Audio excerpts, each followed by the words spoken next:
హైదరాబాద్ నగర వ్యాప్తంగా అనేక చోట్ల దీపావళి వేడుకల్లో అపశృతి చోటు చేసుకుంది.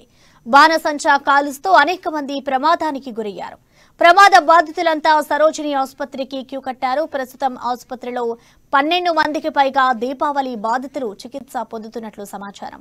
50కి పైగా కేసులు నమోదు కాగా చికిత్స పొందుతున్న వారిలో 5గురి పరిస్థితి విషమంగా ఉన్నట్లు తెలుస్తోంది. ఇక వీరిలో ఎక్కువ మంది చిన్నారులు ఉన్నారనే సమాచారం.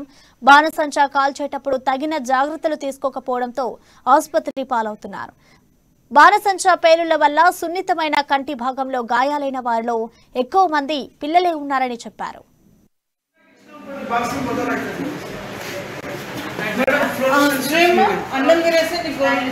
चलो हुसैन भाई आइए आराम से, ये आप खाना खाइए, आप बाहर बैठ।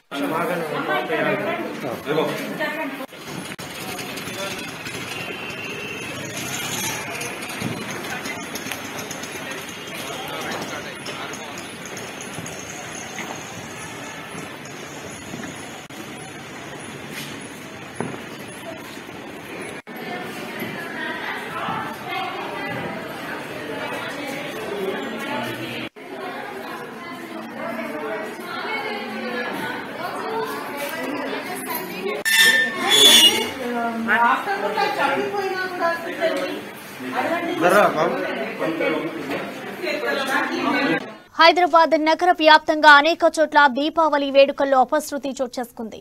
బాణసంచా కాలుస్తూ అనేక మంది ప్రమాదానికి గురయ్యారు. ప్రమాద బాధితులంతా సరోజిని ఆసుపత్రికి క్యూ కట్టారు. ప్రస్తుతం ఆసుపత్రిలో 12 మందికి పైగా దీపావళి బాధితులు చికిత్స పొందుతున్నట్లు సమాచారం.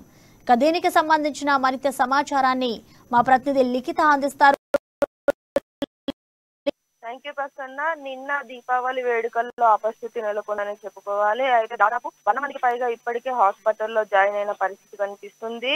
ఇప్పటికే 50 కేసులు నమోదైనట్లు చెప్తున్నారు అధికారులు. అయితే ఇందులో ఎక్కువ శాతం చిన్నారులే ఉండడం నిజంగా బాధాకరమైన విషయం. అయితే 5గురి పరిస్థితి విషమంగా ఉంది. ఇప్పటికే దీపావళి సందర్భంగా అందరూ కూడా తగు జాగ్రత్తలు తీసుకోవాలి. ప్రతి ఒక్కరు కూడా ప్రికాషన్స్ తీసుకున్న తర్వాతనే మీరు దీపావళి జరుపుకోవాలని అధికారులు అటు పెద్దలు కూడా చెప్పడం జరిగింది. చాలా మంది దీనికోసమని సదస్సులు కూడా ఏర్పాటు చేసి ముందుగానే దీపావళి సందర్భంగా కొన్ని కంటికి సంబంధించిన గ్లాసెస్ ని కూడా ఇచ్చి ఈ గ్లాసెస్ వాడుతూనే మీరు దీపావళి జరుపుకోవాలని చెప్పినప్పటికీ కూడా కొన్ని ప్రాంతాల్లో ఎలాంటి సేఫ్టీ ప్రికాషన్స్ వాడకుండా చిన్నారులు బాణసంచా కాల్చడంతో ఈ ప్రమాదం చోటు చేసుకోవడంతో ప్రతి ఒక్కరు కూడా ఇప్పుడు సరోజిని నాయుడు హాస్పిటల్లో చికిత్స పొందుతున్నారు. అయితే ఈ బాధితులను చూసి కూడా సరోజిని హాస్పిటల్ కి సంబంధించిన సిబ్బంది వారి సిబ్బందిని ఇంకా పెంచి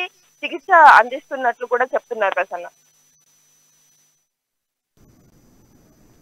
thank you Likhita.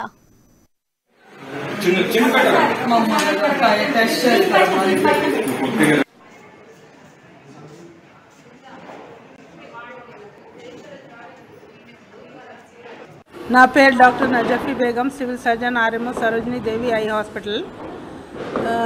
Fire cracker injuries గురించి ఇప్పటి వరకు 10 కేసెస్ వచ్చినాయి. దానిలో 4 కేసెస్ సీరియస్ ఉన్నాయి. దానిలో ఒక అబ్బాయికి గ్లోబ్ ఇంజురీ అయింది. ఆ అబ్బాయికి కొంచెం వేరే ప్రాబ్లం కూడా ఉంది.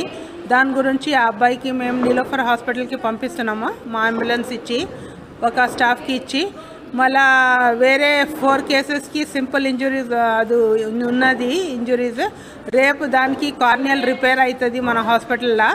వేరే 5 కేసెస్ సింపుల్ ఇంజురీస్ ఉంది. దానికి మేము మందులు ఇచ్చి మళ్ళా అంత ఆయింట్మెంట్స్ ఇచ్చి డిశ్చార్జ్ చేసినాము. ఈ సంవత్సరం మేము ఎక్కువ మందికి ఎక్స్పెక్ట్ చేస్తున్నాం. ఎందుకంటే 2 సంవత్సరం నుంచి కరోనా ఉంది. దాని గురించి అది ఎక్కువ క్రాకర్స్ బంద్ చేయలేదు జనాలు. ఈ సంవత్సరం వీఆర్ ఎక్స్పెక్టింగ్ మోర్ కేసెస్.